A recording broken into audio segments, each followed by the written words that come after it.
जय श्री कृष्ण। आप सभी को वट सावित्री व्रत की ढेरों शुभकामनाएं।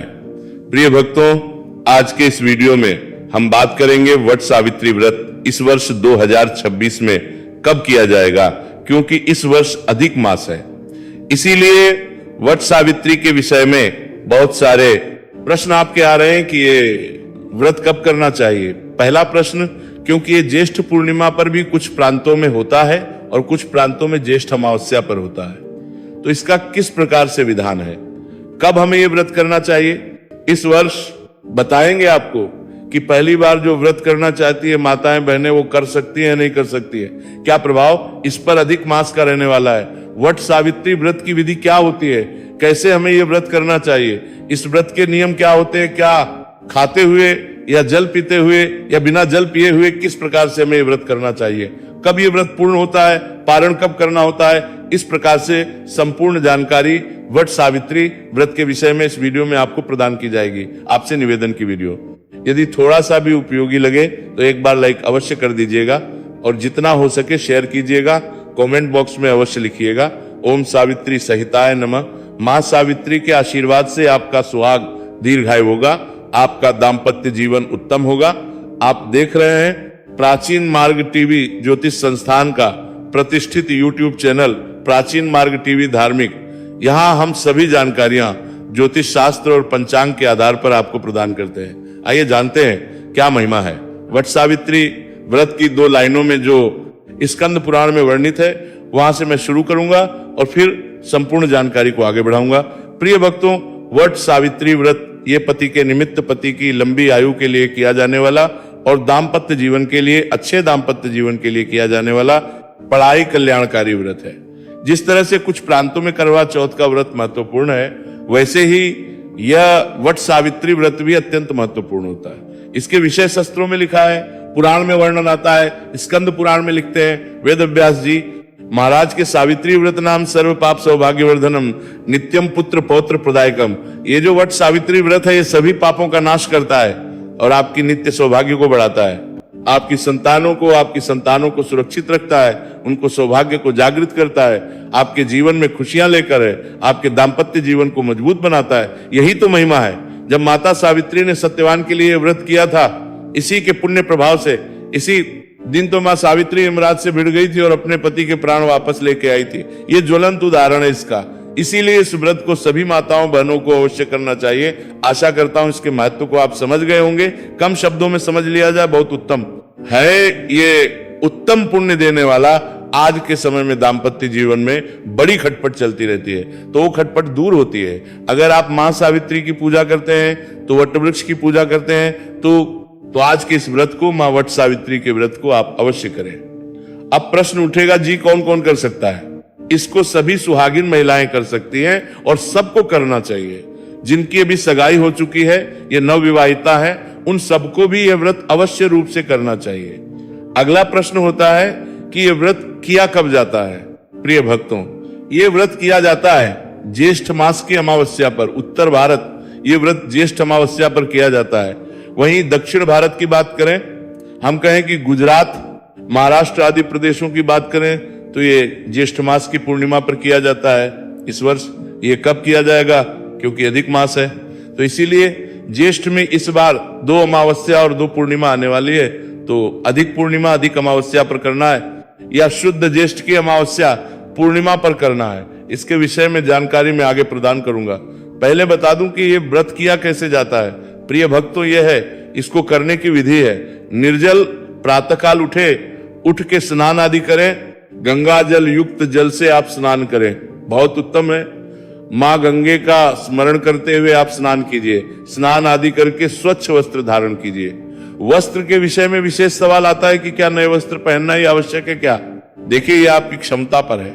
अगर आप नए वस्त्र ला सकते हैं बहुत उत्तम है, अगर नहीं ला सकते तो कोई बात नहीं, आप पुराने पहने, लेकिन स्वच्छ वस्त्र, धुले हुए साफ वस्त्र होने चाहिए और उनका रंग जो सुहाग के हो, लाल रंग का हो तो सर्वोत्तम कहा गया है। लाल रंग पहने सुहाग की जितनी भी निशानियां कही गई हैं, उन सबको आपको आज धारण करना चाहिए। मंगलसूत्र पहनना चाहिए, मांग में सिंदूर लगाना चाहिए, बिंदी, चुटकी आदि सभी पहनने चाहिए। जैसे एक नवविवाहिता का श्रृंगार रहता है, उसी प्रकार से सभी सुहाग की वस्तुओं को पहन के आपको अपना श्रृंगार करना चाहिए। श्रृंगार करने के बाद वट वृक्ष की जड़ों में पूजन किया जाता। अब आप कहेंगे पंडित जी इसको व्रत को करते कैसे हैं? तो देखिए, सुबह उठने के बाद स्नान आदि से निवृत्त होके तैयार होके आप पूजा करेंगे वट वृक्ष की। तो संक्षेप में पहले पूजा की विधि जान लेते हैं, फिर मैं बताऊंगा कि इस व्रत को करना कैसे है, इसमें क्या खाना है क्या नहीं खाना है, जल पीना है कि नहीं पीना है। तो थाली सजाइए पूजा के लिए। पूजा की थाली में कुछ सामग्री आवश्यक है, जैसे भीगे हुए चने, रात्रि को ही चने भिगो दीजिएगा थोड़े से, वो पूजा में अवश्य प्रयोग होंगे। भोग प्रसाद के रूप रोली, मोली, पान सुपारी यदि हो तो वो ले लीजिएगा, अन्यथा केवल रोली मोली लीजिए। धूप दीप लीजिए, अक्षत अवश्य ले लीजिएगा, लोटे में जल लीजिएगा, एक कलश ले लीजिएगा। कलश भी स्थापित किया जाता है। नारियल हो तो आप नारियल भी रख लीजिएगा। लाल रंग का एक वस्त्र लीजिएगा। ये सारी सामग्री एकत्र कीजिए और पूजा स्थल पर पहुंचिए। अब प्रश्न उठता है जी कि हमारे यहाँ तो बरगद का पेड़ ही नहीं है, क्योंकि इसकी पूजा की जड़ों में ही की जाती है।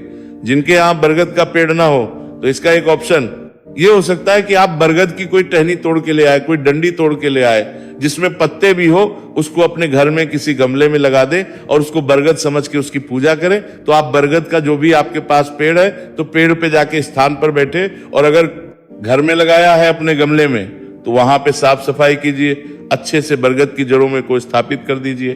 कलश के नीचे थोड़े से गेहूं के दाने रख दीजिएगा, या बाजरा है तो बाजरा, अगर चावल है तो थोड़े से चावल रख दीजिए, उसके ऊपर कलश को विराजमान कीजिए। कलश पर पूर्ण पात्र रखिए और उसके ऊपर नारियल को रख दीजिए। अगर लाल वस्त्र लाए हैं तो उस पर लपेट दीजिए। इसके बाद आप वटवृक्ष जो है ना उनको 4 बार जल देंगे। 4 बार जल देने का जो मंत्र है वो मैं आपको बता रहा हूं। जल कैसे देना है देखिए, सबसे पहले फिर अर्घ्य, फिर आचमनी और तदुपरांत स्नान। इसीलिए 4 बार जल दिया जाना चाहिए। मंत्र मैं बता देता हूं, 4 बार के मंत्र रहेंगे। पहले जल अर्पित कीजिए, ओम वट देवाय रूपाय नमः। दूसरी बार जल देंगे तो बोलिएगा ओम ब्रह्म रूपाय नमः। तीसरी बार जल दीजिए ओम सावित्री संहिताय नमः और ओम सावित्री देवाय संहिताय नमः। चौथी बार यह बोलते हुए जल अर्पित कर दीजिए। इस प्रकार 4 बार आपने जल अर्पित करना है। जल अर्पित करने के बाद तिलक लगाइए, अक्षत अर्पित कीजिए, पुष्प है पुष्प अर्पित कीजिए, माला है तो माला पहनाइए और धूप तथा दीप को प्रज्वलित कीजिए। धूप दीप दिखाइए, धूप दीप दिखा के भोग के रूप में अगर आप मिठाई आदि लाए हैं तो वो अर्पित कीजिए, अन्यथा अधिकतर प्रांतों में भीगे हुए चने अर्पित किए जाते हैं, तो वो भीगे हुए चने भोग के रूप में अर्पित कीजिए और उसके बाद जल अर्पित कर दीजिए। आचमनी के रूप में दक्षिणा को चढ़ाना चाहते हैं, दक्षिणा चढ़ा दीजिए और हाथ जोड़कर नमस्कार कीजिए। फिर आप उसकी परिक्रमा करेंगे। वट वृक्ष की कच्चा सूत अगर आपके पास है तो कच्चा सूत लीजिए, अन्यथा आप मौली ले सकते हैं। वो प्रत्येक परिक्रमा पर लपेटते जाइएगा, लपेटते जाइएगा। परिक्रमा आप 5 कर सकते हैं, 11 कर सकते हैं, 21 कर सकते हैं, 51 कर सकते हैं, 108 कर सकते हैं, आपकी अपनी पर है। जितना आप कर पाए उतनी कीजिए। गर्मी का समय है तो आपकी जैसी सामर्थ्य है उसके अनुसार परिक्रमा कीजिए। परिक्रमा करने के बाद हाथ जोड़ के नमस्कार कीजिए और वट वृक्ष के नीचे बैठकर ही वट सावित्री व्रत कथा सुनिए या पढ़िए। आपके पास कथा नहीं है तो आपके लिए हम प्रत्येक वट सावित्री व्रत पर कथा अपलोड करते हैं, जो पुराणों में वर्णित कथा होती है। आप जानते हैं कि हमारी 4 पीढ़ियां पांडित कर्म में बीती है, तो हमारे पास वो सभी है जो उस विशेष रूप से व्रत आदि के लिए बनी है। तो जो कथा पुराणों में लिखी गई है इस व्रत के लिए, वो कथा हम आपके लिए रिकॉर्ड करेंगे। वो कथा कीजिए, फिर आरती कीजिएगा और तदोपरांत आप अपने घर के लिए प्रस्थान कर सकते हैं। और घर में पूजन कर रहे हैं तो बहुत अच्छी बात है। इस प्रकार से आप इस व्रत को करेंगे। अब क्योंकि व्रत कर रहे हैं तो आपको संकल्प अवश्य लेना चाहिए। संकल्प आप सुबह सुबह उठ के अपने घर के मंदिर के सामने भी ले सकते हैं, और आप चाहे तो जो वट सावित्री का पूजन कर रहे हैं वहां पर भी बैठने के बाद पहले संकल्प करें फिर पूजन करें। करने के लिए अपने सीधे हाथ पे थोड़ा सा जल लीजिए, अक्षत लीजिए, पुष्प लीजिए और दक्षिणा के रूप में 1 रुपए का सिक्का कम से कम रख सकते हैं, अधिक जो रखना चाहें रख सकते हैं। 3 बार बोलिएगा ओम श्री विष्णु, ओम श्री विष्णु, ओम श्री विष्णु। अपना नाम, अपना गोत्र, जिस स्थान पर बैठकर संकल्प कर रहे हैं वहां का मकान, नंबर, क्षेत्र का नाम, शहर का नाम, ज्येष्ठमा, श्री कृष्ण पक्षी, अमावस्यायाम, पुण्यतिथि, वायु, और योग्यता प्राप्त अर्थाय सुखी दाम्पत्य जीवन प्राप्त अर्थाय वट सावित्री श्री विष्णु और वह संकल्प मां सावित्री के चरणों में अर्पित कर दीजिए, वट के चरणों में अर्पित कर दीजिए। अन्यथा आप घर पर हैं तो भगवान की जो भी तस्वीर प्रतिमा है नारायण जी की, उनके सामने वो संकल्प अर्पित कर दीजिए, हाथ जोड़कर नमस्कार कीजिए कि हे मां सावित्री, मैं आज आपके निमित्त यह व्रत कर रही हूं, मेरे सुहाग की सदा रक्षा करना और मेरा दाम्पत्य जीवन सदा खुशियों से भरा रहे। इस प्रकार से आपने संकल्प करना है। पूजा की विधि मैंने बता दी है, ऐसे पूजन कर लीजिएगा। जल की बात करते हैं, देखिए आप इसको निर्जला कर सकती है। अगर आपका शरीर साथ देता है, सामर्थ्य है, तो पूरा दिन निर्जल रहिए, अगले दिन आप जल का पान करेंगे, दूसरा सजला कर सकते हैं। जब तक आप पूजा नहीं करती तब तक बिना जल पिए रहिए, उसके बाद जल पी लीजिए। आप इसका फल आहारी भी कर सकते हैं कि आप फल आहार कर ले, और अगर आप निर्जल कर रही है तो फिर तो फल आहार होगा ही नहीं, और अगले दिन का पारण किया जाता है। ये विधि है। इस व्रत को करने के नियम भी इसी में आ गए हैं कि कैसे हमें करना चाहिए। अब एक बड़ा सवाल यह है कि इस वर्ष क्योंकि अधिक मास है, तो क्या हमें वट सावित्री व्रत जो हमारी माताएं बहनें शुरू करना चाहती हैं उनको करना चाहिए शुरू या नहीं करना चाहिए? देखिए, यूं तो ये अधिक मास से पहले व्रत आ रहा है, परंतु इसका पारण कब होगा? इसका पारण अधिक मास में प्रतिपदा को ही होगा, अधिक ज्येष्ठ शुक्ल प्रतिपदा को इसका पारण होगा। इसीलिए जो भी माताएं बहनें पहली बार व्रत करना चाहती हैं वो व्रत ना करें तो उत्तम रहेगा, क्योंकि जो अधिक मास होता है तो उसमें कोई भी नया व्रत ना शुरू किया जाता है, ना ही उद्यापन किया जाता है। तो आप अगले वर्ष से इस व्रत को उठाइएगा। आप पूजा कर सकते हैं, मां सावित्री की कथा सुन सकते हैं, व्रत ना कीजिएगा। यहाँ आपके प्रश्न आते हैं कि चाय पी सकते हैं क्या? अगर आप निर्जल व्रत कर रहे हैं तो आपको नहीं पीनी चाहिए। सजला रहे हैं, फलाहार करते हुए कर रहे हैं तो पी सकते हैं, परंतु मूलतः मैं सदा इसके त्याग के पक्ष में ही हूं, क्योंकि शास्त्र कहते हैं कि हमें व्यसन युक्त कोई भी वस्तु व्रत में नहीं ग्रहण करनी चाहिए। और अगर आप शास्त्रीय विधान के अनुसार देखें तो चाय जो है एक प्रकार के नशीले पदार्थ में ही आती है, तो आप अगर चाय का सेवन ना करें तो सबसे उत्तम रहेगा। अब बात करते हैं कि यह वट सावित्र व्रत इस वर्ष 2026 में किया कब जाएगा।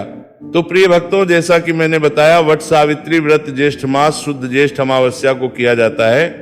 उत्तर भारत में जिस दिन अमावस्या सूर्य के मुख से होती है उस दिन हमें वट सावित्री व्रत करना चाहिए, और इसमें भी दोपहर के समय का बड़ा महत्व है, क्योंकि दोपहर का ही वो समय है जब मां सावित्री अपने पति सत्यवान के प्राण और यमराज से लेके आई थी, और इसीलिए उसी समय का रूप से विधान कहा गया है। तो इस नियम को ध्यान में रखते हुए, क्योंकि अमावस्या तिथि की शुरुआत हो रही है 16 तारीख की, सुबह सूर्योदय से पहले ही लगभग 5 बजे अमावस्या शुरू हो जाएगी 16 तारीख को, और 16 तारीख के रात्रि को 12 बजे के बाद जब 1:30 होगा, 17 तारीख लग गई होगी, तब ये समाप्त होगी।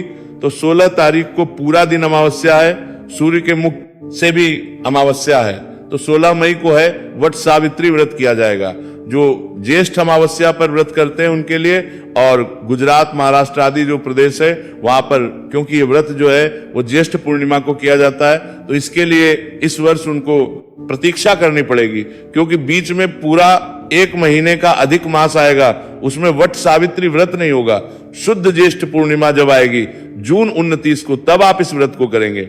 29 जून को कुछ प्रांतों में ये जो व्रत है, ये व्रत 3 दिन तक चलता है, तो वह 3 दिन तक चलने वाला जो व्रत है वो आरंभ होगा। 27 जून को तो 27, 28 और 29, इस प्रकार से इन 3 दिनों में इस व्रत को भी विधि अनुसार किया जाएगा, जहां पर 3 दिन के लिए नियम पालन किए जाते हैं। उन प्रदेशों में अमावस्या 16 तारीख के पूजन मुहूर्त की बात कर लेता हूं। दोपहर के समय 11:40 से और 12:32 बहुत कल्याणकारी है पूजा के लिए।